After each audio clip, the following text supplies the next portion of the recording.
The Empress Julianna Fairfield stood by the ornate latticed window of her private chambers in Illyria Palace, watching as the sun cast shadows across the imperial gardens below. Through the intricate stonework, she observed a solitary figure moving between the rows of camellias, his broad-shouldered silhouette unmistakable even at a distance. For the past 3 months since her ascension to the throne of the Austro-Hungarian province of Illyria, she had found herself increasingly drawn to that window, and to that figure. "Your Imperial Majesty," came the voice of Countess Katharina von Hohenberg, interrupting her thoughts. "The Austrian ambassador awaits your pleasure in the Silver Salon. He brings another marriage proposal from Vienna." Julianna suppressed a sigh, her fingers tightening around the gold-embroidered damask of her gown. "Tell him I shall receive him shortly." "This is the 3rd such proposal this month, Your Majesty," the Countess ventured. "The Council believes a strategic alliance would strengthen our position against Russian encroachment. The Archduke is said to be most eager." "I'm certain he is," Julianna replied, turning from the window. "As are the Russians with their Grand Duke, the Ottomans with their Prince, and every other royal house seeking to claim Illyria's ports and mineral wealth through matrimony." She smoothed her features into the impassive mask she had perfected since childhood. "I shall hear the ambassador's words, as is proper." After the Countess departed, Julianna allowed herself one final glance toward the gardens. The gardener had moved to the rose terraces, kneeling beside a young bush, his hands working with careful precision. She had exchanged perhaps 20 words with him in as many days, yet somehow she felt she knew the contours of his thoughts better than those of the counselors who surrounded her hourly. With practiced discipline, she pushed such improper musings aside and made her way to the Silver Salon, where the business of the empire awaited. Peter Kinsford wiped sweat from his brow with the back of his soil-stained hand. The late summer heat was oppressive, even in the relative shade of the imperial rose terraces. He had been tending to a struggling Empress Josephine rose plant, one he had carefully propagated from the original French stock. The young bush had shown signs of black spot, and he had been applying a mixture of his own creation, a carefully balanced concoction of lye soap, tobacco, and certain herbs he had learned of during his time in the Ottoman territories. "Mr. Kinsford." The voice startled him. He rose quickly to his feet, nearly knocking over his jar of solution, and found himself face to face with Lady Margaret Harrington, the Empress's English lady-in-waiting. "Lady Harrington," he acknowledged with a respectful bow, conscious of his soil-stained clothes against her immaculate blue silk day dress. "Her Imperial Majesty wishes to know if the rare Alpine Edelweiss she requested has been successfully cultivated." Lady Harrington's tone was businesslike, but Peter detected a hint of curiosity beneath her practiced detachment. "Please inform Her Majesty that I've prepared a special alcove in the East Garden. The soil conditions have been adjusted to mimic the mountain environments, and I've successfully transplanted several specimens. They should bloom within the fortnight." Lady Harrington nodded. "Her Majesty will be pleased." She mentioned that her late father once brought her Edelweiss from his diplomatic missions to the Alpine provinces. Peter tucked this information away carefully. The flowers are notoriously difficult to transplant from their native habitat. Many believe they cannot survive away from the mountains. "Yet you've managed it," Lady Harrington observed. "With respect, my lady, even the most delicate bloom can thrive in foreign soil if one understands its true nature and provides what it genuinely needs, not what others presume it should want." Something flickered in Lady Harrington's expression. "An interesting philosophy for a gardener." "I find that gardens and empires are not so dissimilar," Peter replied, then immediately regretted his boldness. Lady Harrington's eyebrows rose slightly. "I shall convey your report to Her Majesty." She turned to leave but paused. "Mr. Kinsford, I understand you served in Her Majesty's father's diplomatic corps before your current position." Peter's hand stilled. "I did. For 7 years. Yet now you tend roses instead of treaties. Some would say I've found a more honest profession, my lady." Lady Harrington studied him for a moment longer before departing with a rustle of silk. Peter returned to his work, but his mind remained troubled. He had come to Illyria seeking anonymity, a quiet place to bury his memories of the Constantinople affair and its bloody aftermath. He had never expected to find himself in the imperial gardens, much less catching the attention of the empress's inner circle. As the sun began to set behind the palace towers, Peter collected his tools. In the fading light, he noticed a folded piece of paper tucked beneath a stone on the garden wall. Heart quickening, he glanced around before retrieving it. The note was written in a precise, elegant hand. The alpine flowers mean more than you know. Meet me at the observatory pavilion, midnight tomorrow. There was no signature, but a small imperial seal was pressed into the corner of the paper. Peter stared at it for a long moment before carefully burning the note with his pipe lighter and scattering the ashes among the roses. The Russian envoy implies that our reluctance to consider the Grand Duke's suit might impact their position on our northern border disputes, Lord Chancellor Edwin Gladstone declared, his jowly face flushed with agitation. Meanwhile, the Ottoman ambassador hints that they may revise our favorable trade arrangements if we continue to disrespect their prince's intentions. The council chamber fell silent as all eyes turned to Empress Julianna. She sat perfectly straight in the carved throne at the head of the great mahogany table, the weight of the ancient crown feeling particularly heavy this evening. Around her sat the 12 members of the Imperial Council, men who had served her father and now served her, though some with more reluctance than others. "And what of our army's readiness, General Townsend?" she asked, addressing the elderly commander of Illyria's military forces. The general cleared his throat. "Your Majesty, we maintain adequate defensive capabilities, but a prolonged conflict with either empire would strain our resources considerably. So I am to barter my hand to preserve peace." Julianna kept her voice neutral, though internally she bristled at the thought. "Your Majesty," intervened Count Nicholas Rothman, Minister of Finance and her father's oldest friend, "perhaps it is time to consider that an advantageous marriage need not be a burden. Your position would remain secure as Empress of Illyria while gaining the protection of a greater power." Julianna folded her hands in her lap. "Gentlemen, I understand your concerns. However, I must remind you that my father's last decree granted me 5 years to rule independently before any marriage alliance would be required. It has been but 3 months. Circumstances have changed, Your Majesty," Lord Gladstone countered. "The European powers grow restless. The balance established at Vienna is shifting." "Indeed they are changing, Lord Chancellor," Julianna agreed. "And it is precisely because of these shifts that we must be prudent. A hasty alliance could align us with the wrong side of history." She rose, signaling the end of the discussion. "I shall consider each proposal with the gravity it deserves. For now, strengthen our diplomatic efforts on all fronts. I will not be pressured into a decision that will determine Illyria's fate for generations to come." As the council members bowed and began to disperse, Count Rothman lingered. When they were alone, his formal demeanor softened. "Julie," he said quietly, using the childhood name only he was permitted, "your father would be proud of your strength. But he would also counsel pragmatism." "Was it pragmatism that led him to marry my mother against his counsel's wishes?" she countered with a sad smile. "That was different. They loved each other from childhood. And their union brought 20 years of prosperity to Illyria," Julianna reminded him. "Perhaps there is wisdom in following one's heart as well as one's head." The Count's eyes narrowed slightly. "You speak as though you have someone in mind." "Surely not," he stopped himself.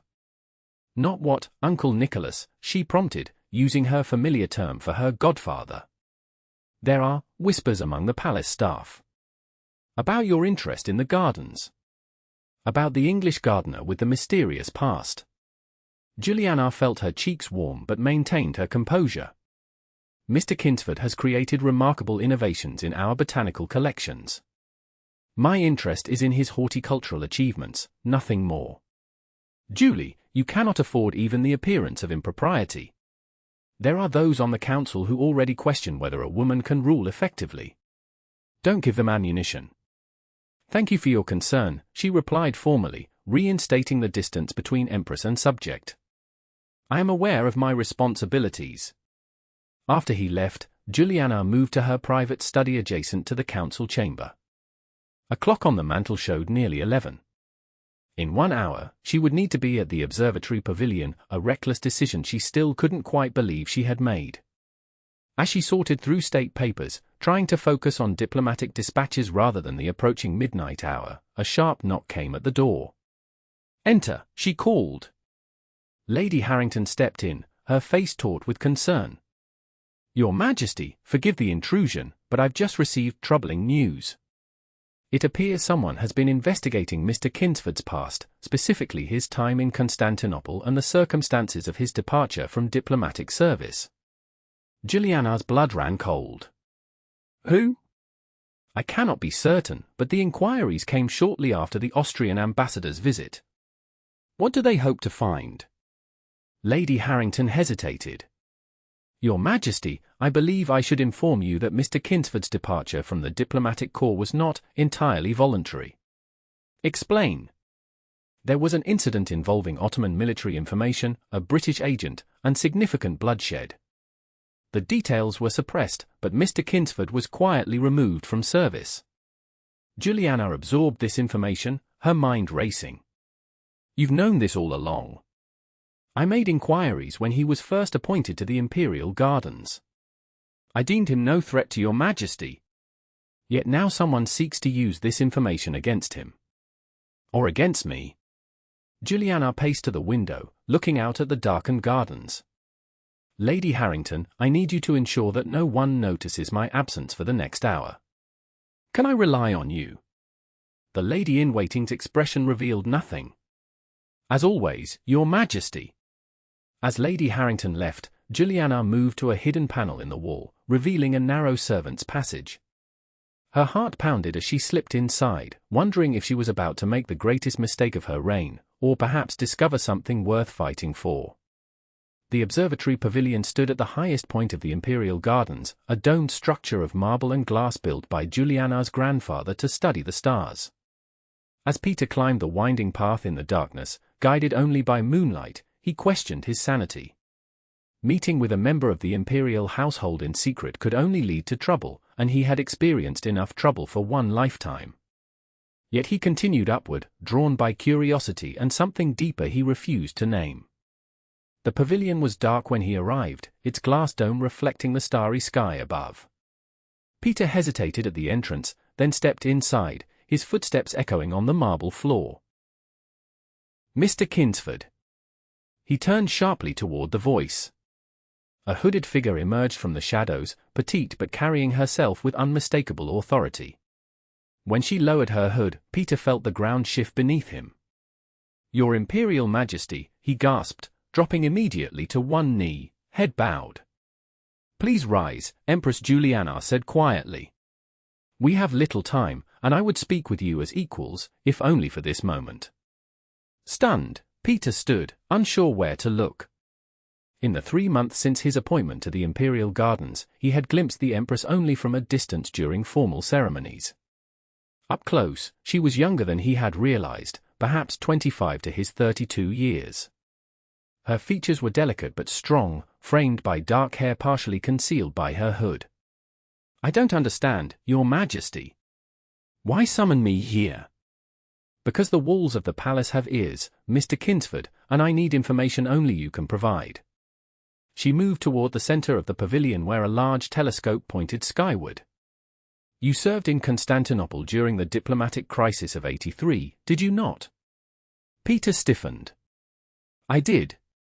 "And you had contact with Prince Alexander of the Russian delegation?" "We were acquainted." Peter chose his words carefully, unsure of the Empress's purpose. "The same Prince Alexander who now represents his brother, the Grand Duke, in marriage negotiations with my court." Understanding dawned. "Your Majesty wishes to know about his character." "I wish to know the truth behind the Constantinople affair, Mr. Kinsford. I wish to know why a promising young diplomat suddenly became a gardener. And I wish to know if Prince Alexander had a hand in it." Peter turned away, moving to the open archway that provided a view of the palace below. "Why ask me? Your Majesty has an entire diplomatic corps at her disposal. Because unlike my diplomats, you have nothing to gain by lying to me." She joined him at the archway, standing close enough that he could detect the scent of jasmine. "I need allies I can trust, Mr. Kinsford. Even if they come with soil-stained hands." The directness of her gaze unsettled him. For years, he had buried the truth, letting others believe whatever version of events served their purposes. Prince Alexander was involved in a plot to supply arms to separatist factions within the Ottoman Empire, Peter finally said. I discovered documentation proving Russian involvement. Before I could deliver it to our ambassador, there was an ambush. 3 Ottoman officials died. A British agent was blamed. I was recalled in disgrace, the evidence lost. And the truth buried, she finished softly. The diplomatic corps has no use for failed agents, Your Majesty. Especially those who cannot prove their innocence. So you sought refuge in gardens instead of governments. Plants judge by results, not rumors. They don't care about my past, only whether I understand their needs. Something in his words seemed to reach her. And what of my Edelweiss, Mr. Kinsford? Will they truly bloom away from their mountains? They already have, Your Majesty.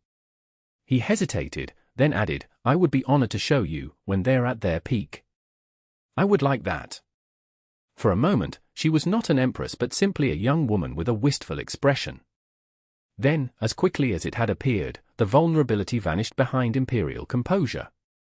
I must return before my absence is noted, she said. But I have one last question. If Prince Alexander were to recognize you, he would deny everything, Peter interrupted. And likely ensure I meet with an unfortunate accident before I could become problematic. She nodded grimly. Then we must ensure he does not see you. She moved toward the door, then paused. Thank you for your honesty, Mr. Kinsford. It is a rare commodity in my world. Your Majesty, he called softly as she prepared to leave. May I ask why you trusted me with this meeting? You know nothing about me. She looked back, a slight smile touching her lips. I know you speak to roses in Latin. I know you've created a special trellis system to protect the wisteria from winter winds. I know you work from sunrise until your hands are raw, yet still find time to teach the palace children about butterflies. Her eyes held his. I've observed you, Mr. Kinsford, as you've observed my gardens. Perhaps we both see more than others realize. With that, she slipped away into the darkness, leaving Peter standing in the empty pavilion, staring after her with a dangerous warmth spreading through his chest. Over the next weeks, Julianna found herself increasingly preoccupied with thoughts of the gardener. Their midnight conversation had revealed a man of intelligence and principle, qualities in short supply among her courtiers.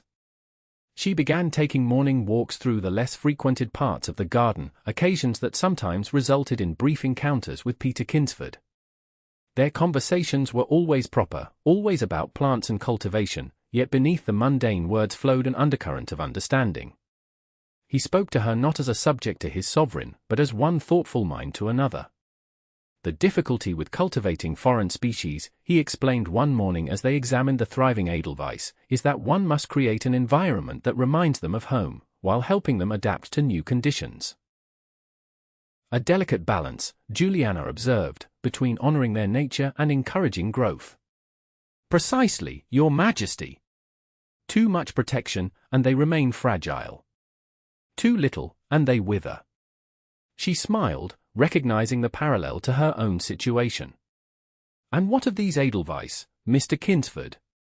Have you struck the proper balance? I believe so, he replied, his eyes meeting hers briefly. They're stronger than they appear. Like certain empresses I've encountered.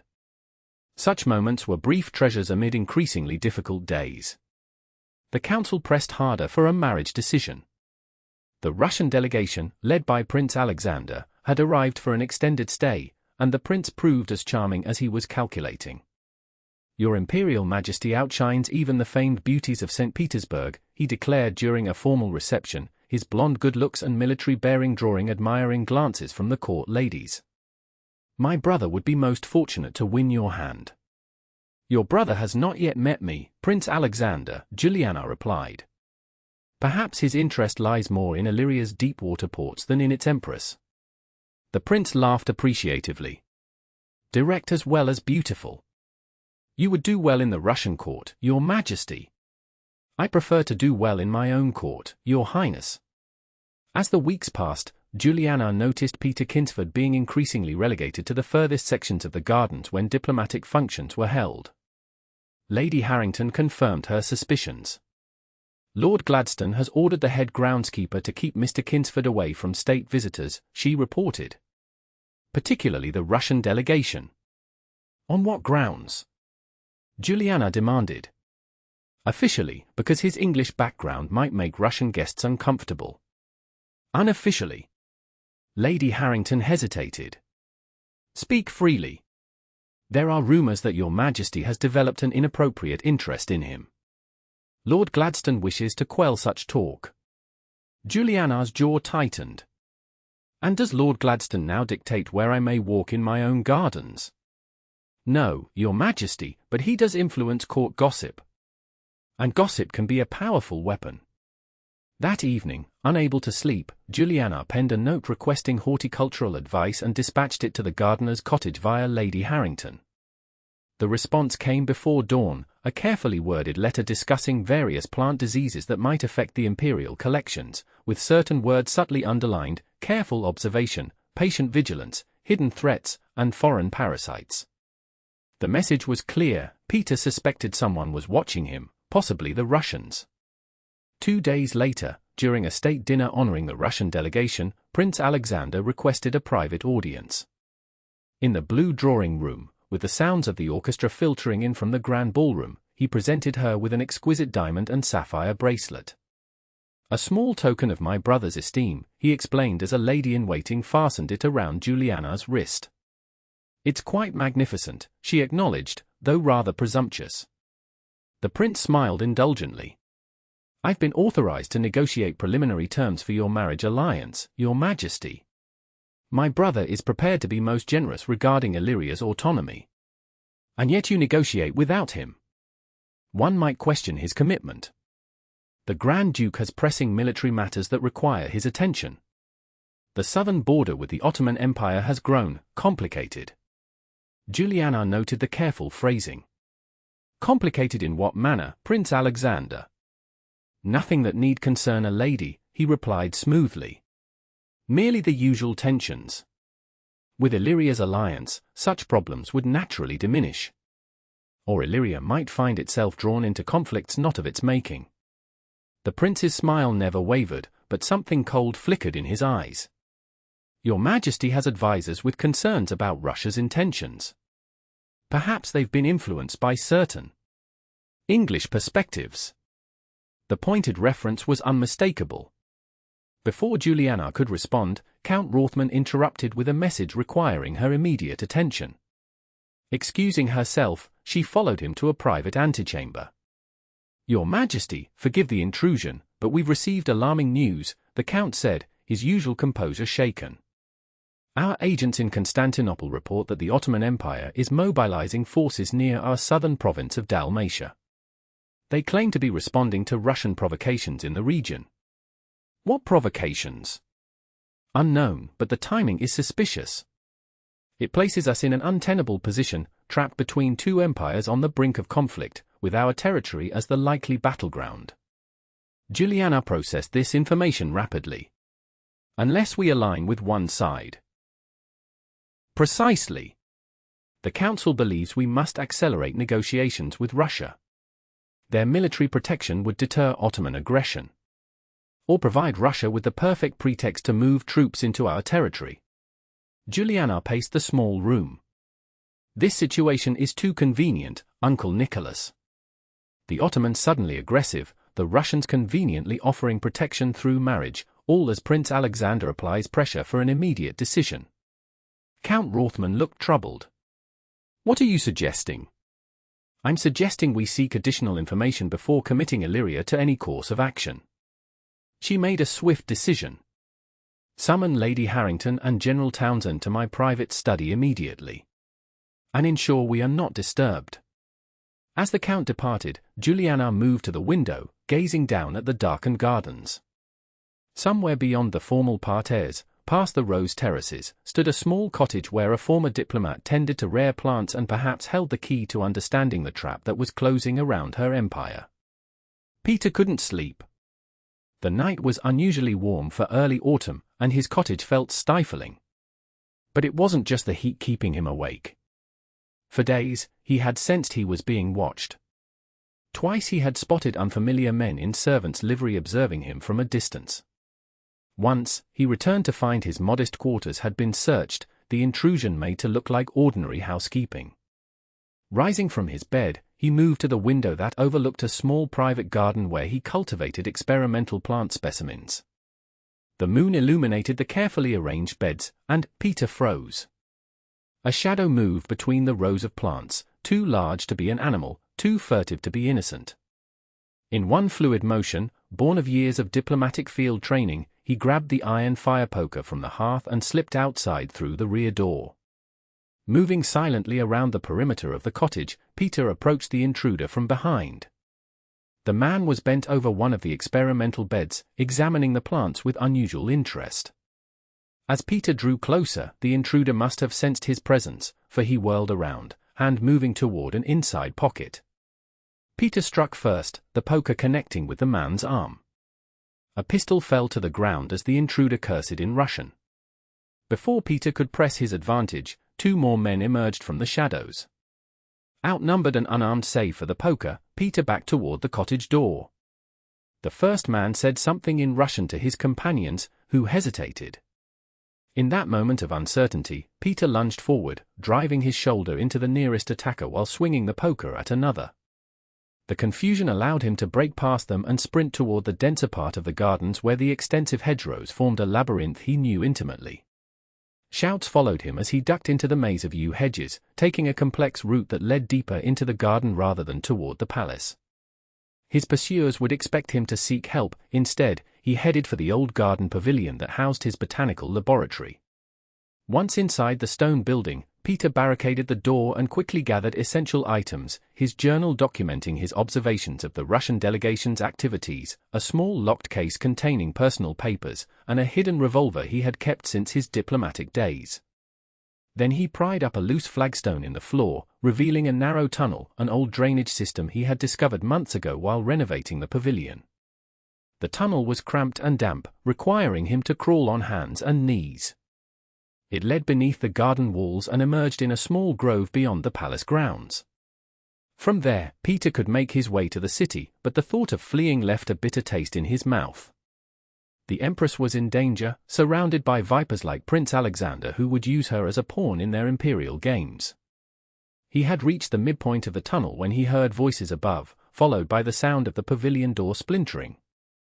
His pursuers would soon discover the tunnel. Peter increased his pace, ignoring the pain in his scraped knees and palms. When he finally emerged from the tunnel into the grove, the night air felt blessedly cool after the confined space. He took a moment to orient himself, then froze at the sound of approaching horses. Ducking behind a large oak, Peter watched as a small mounted contingent passed by our palace guards, led by none other than Lady Harrington, dressed in riding clothes. Taking a chance, Peter stepped into their path. Lady Harrington. The guards instantly drew their weapons, but Lady Harrington raised a hand. Mr. Kinsford? What in God's name? Russian agents just tried to kill me, he said without preamble. They searched my garden before I interrupted them. I believe they're looking for evidence connecting Prince Alexander to the Constantinople affair. Lady Harrington's expression remained controlled, but her eyes widened slightly. You're certain they were Russian? One spoke Russian when giving orders. And they carried Russian military pistols. She made a swift decision. Captain, escort Mr. Kinsford to the palace through the service entrance.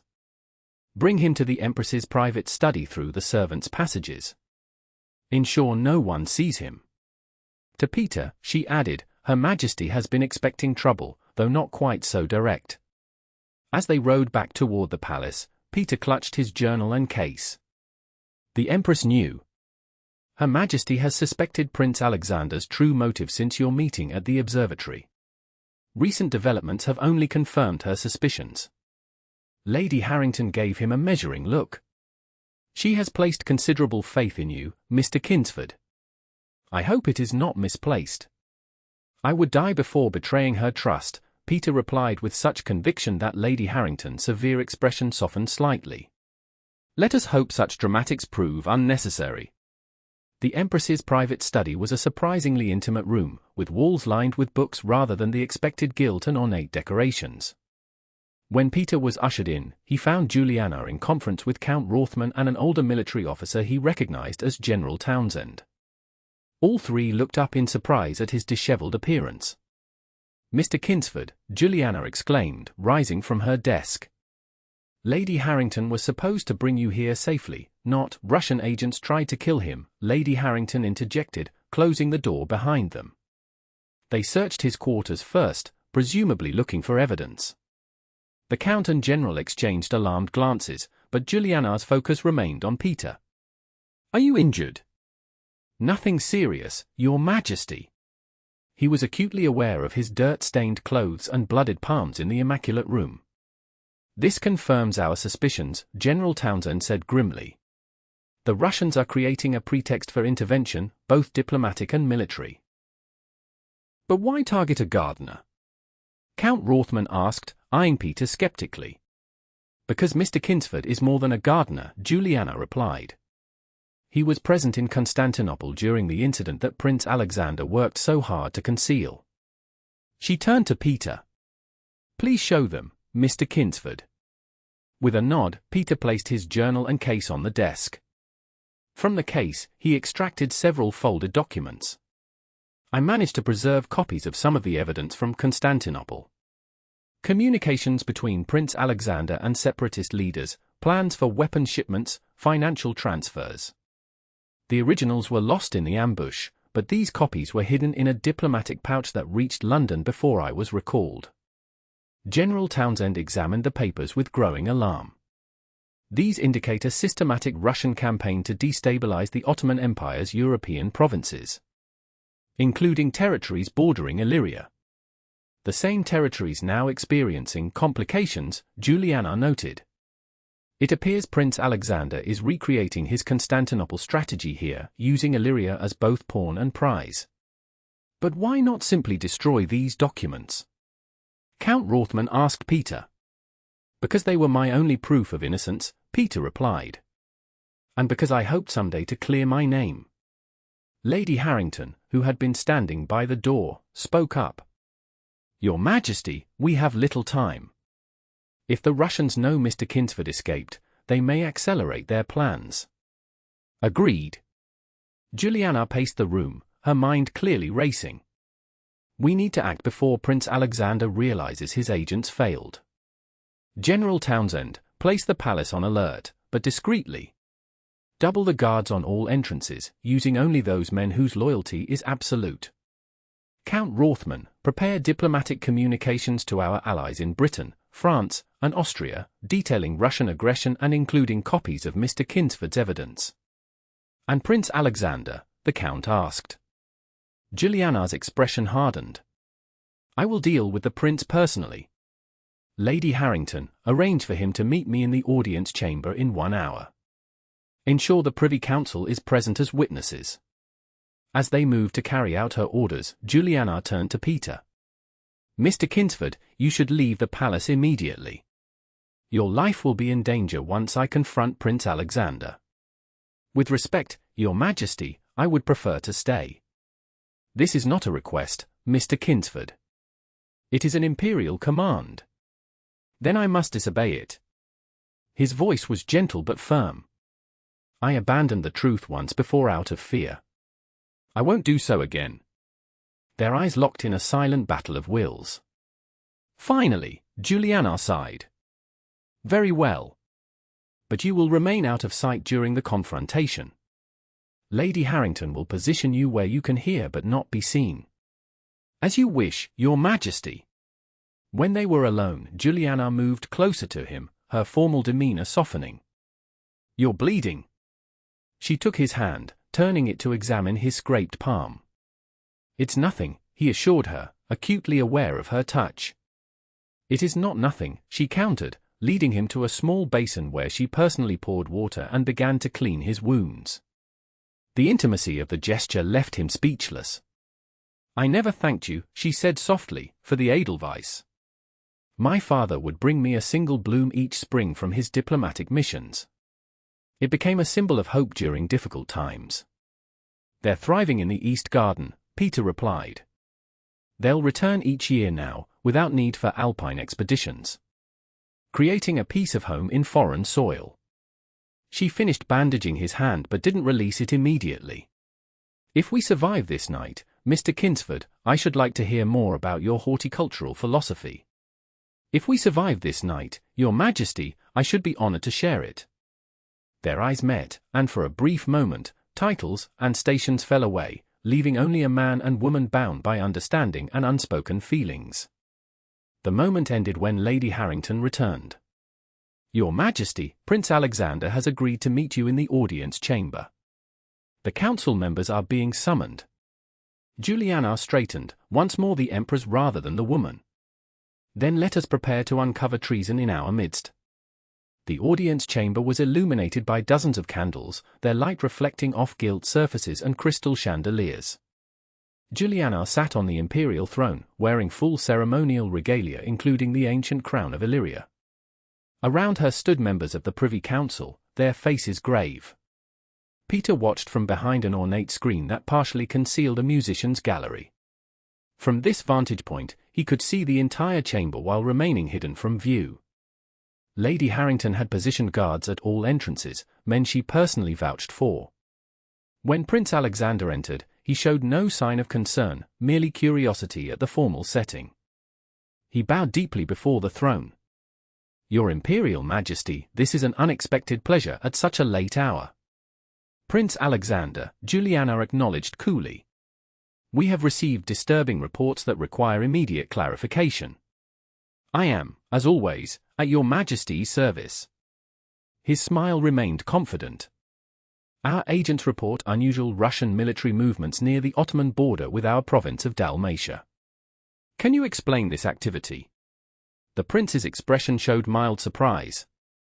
I'm afraid I have no knowledge of specific troop deployments, Your Majesty. Though I can inquire if you wish. That would be most helpful, Julianna replied. Particularly since these movements coincide with your presence in our court and your brother's marriage proposal. A flicker of wariness crossed the prince's face, quickly masked. Surely Your Majesty doesn't suggest a connection. I suggest nothing, Prince Alexander. I merely observe patterns. Julianna's voice hardened. Patterns not unlike those observed in Constantinople 5 years ago, when Russian agents provocateurs attempted to destabilize Ottoman territories. The prince went very still. I'm afraid I don't understand Your Majesty's reference. Then allow me to clarify. She gestured to Lord Gladstone, who stepped forward with a folder containing copies of Peter's documents. We have obtained evidence of your direct involvement in a conspiracy to supply weapons to separatist groups within the Ottoman Empire. The same conspiracy that led to the deaths of 3 Ottoman officials and the disgrace of a British diplomat. Prince Alexander's composure cracked momentarily before he recovered. These allegations are absurd. And the timing of such accusations, when we are negotiating a beneficial alliance for Illyria, suggests a deliberate attempt to sabotage relations with Russia. The timing is indeed interesting, Julianna agreed. Particularly in light of an attempt made this very evening to silence a witness to your Constantinople activities. What witness? The prince demanded, then immediately realized his mistake. I mentioned no witness, only an attempt, Julianna said softly. Your knowledge betrays you, Prince Alexander. The chamber fell silent as the implication settled over the assembled councillors. Prince Alexander's face hardened into a mask of cold fury. You play a dangerous game, Your Majesty. Russia will not tolerate such insults. This is not a game, Your Highness. It is justice. Julianna rose from the throne, her voice carrying throughout the chamber. As Empress of Illyria, I hereby declare Prince Alexander Romanov persona non grata. He will depart our territory within 24 hours, along with his entire delegation. Gasps erupted from several councillors. Count Rothman stepped forward. Your Majesty, perhaps we should discuss this decision in private before. There will be no discussion, Count Rothman. The evidence is clear. Prince Alexander has conspired against our allies and attempted murder on imperial grounds. Her gaze swept the room. Any council member who objects may submit their resignation immediately. No one spoke. Prince Alexander's face had gone white with rage. You will regret this decision, Your Majesty. My brother will not forget this insult. Your brother would be wise to distance himself from your actions, Prince Alexander. Unless, of course, he was complicit in them. Julianna nodded to General Townsend. The prince will be escorted to his quarters and placed under guard until his departure.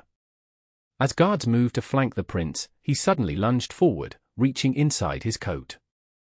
Peter reacted instinctively, vaulting over the gallery railing and tackling the prince to the marble floor before he could draw his weapon. Guards swarmed around them, restraining the struggling prince while others pulled Peter to his feet. The council chamber erupted in chaos as Julianna called for order. Remove the prince, she commanded. And search him thoroughly. As guards dragged Prince Alexander away, he spat words at Peter. I should have killed you in Constantinople when I had the chance, Kinsford. When calm was restored, all eyes turned to Peter, standing disheveled before the throne. Lord Gladstone was the first to speak. Your Majesty, what is the meaning of this? Why is the gardener here? Mr. Kinsford, Julianna corrected firmly, is a former diplomat who witnessed Prince Alexander's crimes in Constantinople. He has provided the evidence that exposed this conspiracy. She descended from the dais to stand before Peter. And he has now twice risked his life in service to Illyria. The council members exchanged bewildered glances. Count Rothman stepped forward. Your Majesty, while we are grateful for Mr. Kinsford's intervention, his presence at this proceeding was highly irregular. These are irregular times, Count Rothman, requiring irregular measures. Julianna's voice softened as she addressed Peter. You have our gratitude, Mr. Kinsford. Please allow Lady Harrington to escort you to the physician. We shall speak further once the council session concludes. Peter bowed deeply. As Your Majesty wishes. As he left the chamber, he heard Julianna addressing the council. Gentlemen, tonight we have exposed a plot against our nation. But our work has only begun. We must prepare for Russian retaliation while strengthening our alliances with other powers. Her voice faded as Lady Harrington led him through the palace corridors. That was either very brave or very foolish, she remarked. Sometimes they're the same thing, Peter replied, wincing as pain from his exertions caught up with him. Indeed. Lady Harrington gave him a considering look. Her Majesty has taken an extraordinary risk tonight, Mr. Kinsford. Not just with Russia, but with her own council. Many will question her judgment. Because she trusted a gardener with a controversial past. Because she followed her heart as well as her head. Lady Harrington's expression softened slightly. Her father did the same when he married for love rather than alliance.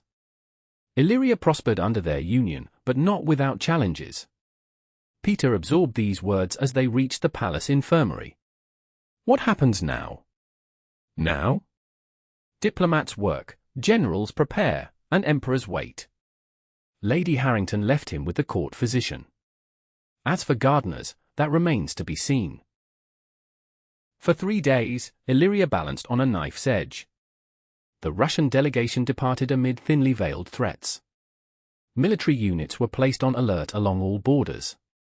Diplomatic communiques flew between capitals as Julianna's government presented evidence of Prince Alexander's conspiracy to major European powers. Peter, meanwhile, found himself in an uncertain position. His quarters had been relocated to a secure wing of the palace, and guards discreetly followed him when he tended the gardens. The palace staff regarded him with a mixture of curiosity and respect, while council members eyed him with suspicion when their paths crossed. On the evening of the 3rd day, as Peter was examining frost damage to late-blooming roses, Lady Harrington appeared on the garden path. Mr. Kinsford, she called. Her Majesty requests your presence in the East Garden. The East Garden was Julianna's private retreat, rarely used for official functions. As Peter approached, he saw the Empress seated alone on a stone bench beside the Edelweiss beds. She wore a simple gown of deep blue, without the usual trappings of imperial regalia. "Your Majesty," he greeted her with a bow. "Mr. Kinsford." She gestured to the space beside her. "Please join me." He hesitated before carefully sitting at a respectful distance. "I trust your Majesty is well." "As well as can be expected when one has alienated Europe's largest empire," she replied with a wry smile. "Though better than anticipated. It seems Prince Alexander had made enemies beyond our borders. The British are particularly pleased to see him discredited. And your council? Divided, but manageable. Those who pushed hardest for the Russian alliance have lost credibility." She touched a delicate Edelweiss bloom. "We've received formal assurances from Britain and Austria that they would view any Russian aggression against Illyria as a matter of serious concern." "Diplomatic language for 'we might help if attacked,'" Peter observed. Julianna laughed softly. "Indeed. But it may be enough to deter immediate retaliation." She turned to face him directly. "I've received another communication you should know about." "From London?" Peter tensed. "Regarding my past?" "Regarding your future. The British Foreign Office has formally acknowledged that you were wrongfully dismissed. They've offered reinstatement to diplomatic service, with a posting of your choice." The news struck Peter like a physical blow. For years, he had dreamed of clearing his name, of returning to the work he had trained for. Yet now, faced with the possibility, he felt strangely hollow. "That's unexpected," he managed. "But welcome, surely." Julianna's voice was carefully neutral. "A chance to reclaim your rightful place." "My place?" Peter looked around at the garden he had nurtured for months, at the palace that had become a kind of home. At the woman beside him who had trusted him when others would not. "I'm not certain I know where that is anymore." "You could have a distinguished career ahead of you, Mr. Kinsford. Ambassadorships, influence, respect. All things a gardener lacks," he acknowledged. "That isn't what I meant." Julianna stood, moving a few paces away. "You should know that I supported your reinstatement. I wrote to the British ambassador personally." "Thank you, Your Majesty. I believe people should be where they can best serve, where their talents are most needed." She kept her back to him, her voice steady.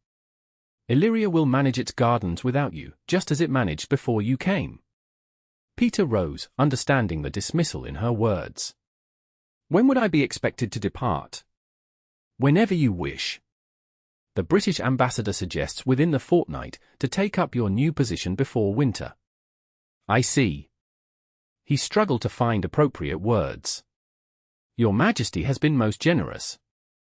I shall always remember my time here with gratitude." Julianna turned back to him, her composure perfect but her eyes betraying something deeper. "As shall I, Mr. Kinsford." She extended her hand formally. "Illyria wishes you well in your future endeavors." As Peter took her hand and bowed over it, their eyes met. For a moment, neither spoke, a thousand unvoiced thoughts hanging between them. "Your Majesty," he began. Empress Julianna, Lady Harrington's voice interrupted as she approached rapidly along the garden path. "Forgive the intrusion, but Count Rothman requires your immediate attention. The Ottoman ambassador has arrived with an urgent proposal." Julianna withdrew her hand. "Thank you, Lady Harrington. I shall come at once." To Peter, she added with formal distance, "Good evening, Mr. Kinsford." He watched her walk away, straight-backed and regal, until she disappeared into the palace. Only then did he notice he was still holding something, a small folded paper she had pressed into his palm during their handshake. Opening it, he found a single line in her precise handwriting, "The Observatory Pavilion, midnight." The night air carried the first hint of winter as Peter climbed the familiar path to the Observatory Pavilion. Stars glittered overhead, impossibly bright against the dark sky. He had changed from his work clothes into the one good suit he possessed, a remnant from his diplomatic days.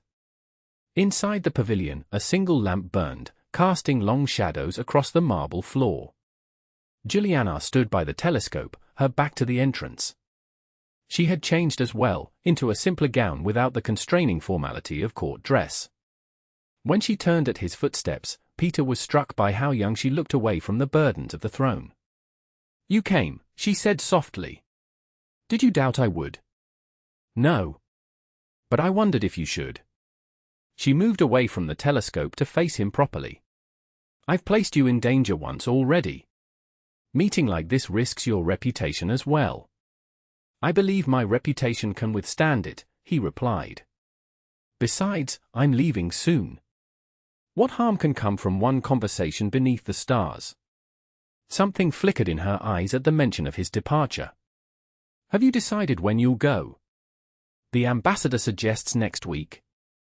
There's a diplomatic courier ship bound for London." "So soon?" She turned away, moving to the open archway that looked out over the palace and city below. "I'm pleased for you, truly. Your name cleared, your career restored. It's what you deserve after everything you've endured." Peter joined her at the archway, careful to maintain a proper distance. "May I ask why you summoned me here tonight, Your Majesty?" "Julianna," she corrected. "Here, for these few moments, I would hear my name from someone who sees me as a person, not just a crown." "Julianna," he repeated softly. She smiled at the sound. "I wanted to speak with you one last time, away from protocols and courtiers. To thank you properly for what you did. I did very little.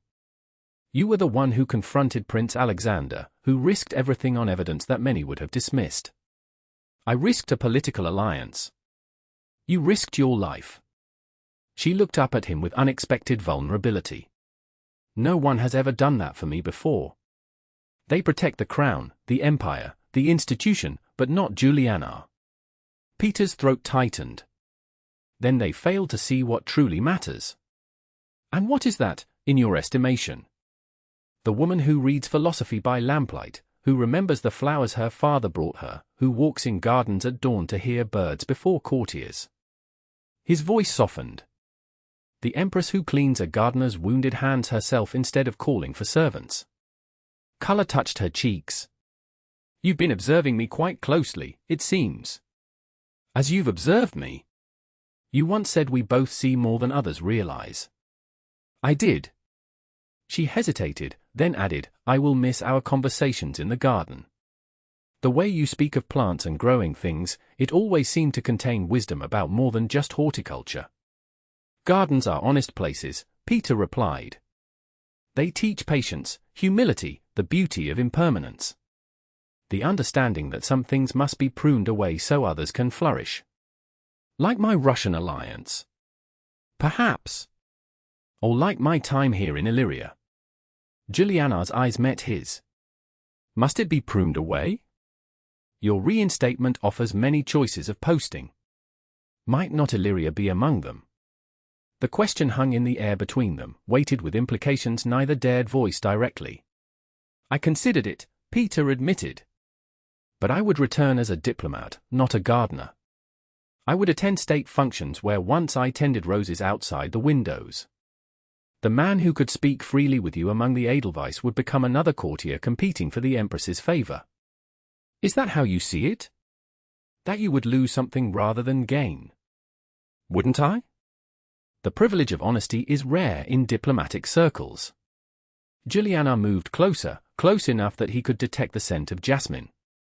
"Perhaps there could be a middle path. A role that would honor both your diplomatic training and your other qualities." "What role might that be?" "Illyria has need of a special envoy for agricultural affairs, someone to develop trade in botanical specimens, advance our horticultural sciences, represent our interests abroad." Her voice grew softer. "Someone who might serve both garden and empire, with equal devotion to each." Peter's heart quickened. Such a position sounds uniquely tailored. "It is." She met his gaze directly. "Created for a unique man. And the council would accept such an appointment. The council will accept what their empress requires, particularly after recent events have strengthened her position." Julianna's expression grew serious. "But you should know that accepting would mean giving up the full restoration of your diplomatic career. You would be Illyria's representative, not Britain's. Your allegiance would be here. My allegiance is already here, Peter said softly. Has been since the night you trusted me with your fears about Prince Alexander. Then you'll consider it. I don't need to consider. I accept. Relief and joy transformed her face, making her appear younger still. Good. That's good. They stood in silence for a moment, both aware they had crossed a line, yet uncertain how far they might safely venture beyond it. There is one condition, Peter finally said. Which is? That I may continue to speak honestly with you, as I do now. Not just about diplomatic matters or gardens, but about all things. All things, she echoed. Including how beautiful you look in starlight. How your courage humbles me. How I think of you when tending the Edelweiss, and when walking garden paths you've trod, and when lying awake at night wondering if an empress might possibly. He stopped, suddenly aware he had gone too far. Forgive me. I've overstepped. Yes, she agreed. You have. But she moved closer still, until barely a handspan separated them. Now I shall overstep as well. Rising on tiptoe, Julianna pressed her lips to his in a kiss both gentle and profound. Peter remained frozen for a heartbeat before his arms encircled her waist, drawing her closer as the kiss deepened into something that spoke of longing finally acknowledged. When they parted, both breathless, Julianna rested her forehead against his chest. That was most improper for an empress. Entirely, he agreed, his fingers tracing the line of her cheek. Though perhaps acceptable for a woman named Julianna. She laughed softly. The council would have apoplexy if they knew. Then they mustn't know. Not yet. Peter stroked her hair, marveling at the feel of it. We have time. Your father's decree gives you years before any marriage alliance is required. Years during which a special envoy might prove himself indispensable to empire and empress alike. Her eye sparkled with a mix of mischief and hope. Years during which the council might be gradually reconciled to the notion that Illyria's security lies not in foreign alliances but in the strength of its own leadership. Leadership that includes an empress who chooses her own path. And perhaps, eventually, her own consort. She touched his face, her expression growing serious. It won't be easy. There will be opposition, scandal perhaps. Nothing worthwhile comes without struggle, Peter replied. The most beautiful gardens require the most diligent care. Is that your horticultural philosophy, Mr. Kinsford? Part of it. He smiled, drawing her close again. The rest I plan to demonstrate over many years, if you'll permit me. In answer, Julianna kissed him once more beneath the starlit dome, beginning a story that would someday be whispered throughout the empire, of an empress who found strength not in political marriages but in choosing a man who tended her heart while everyone else sought her crown.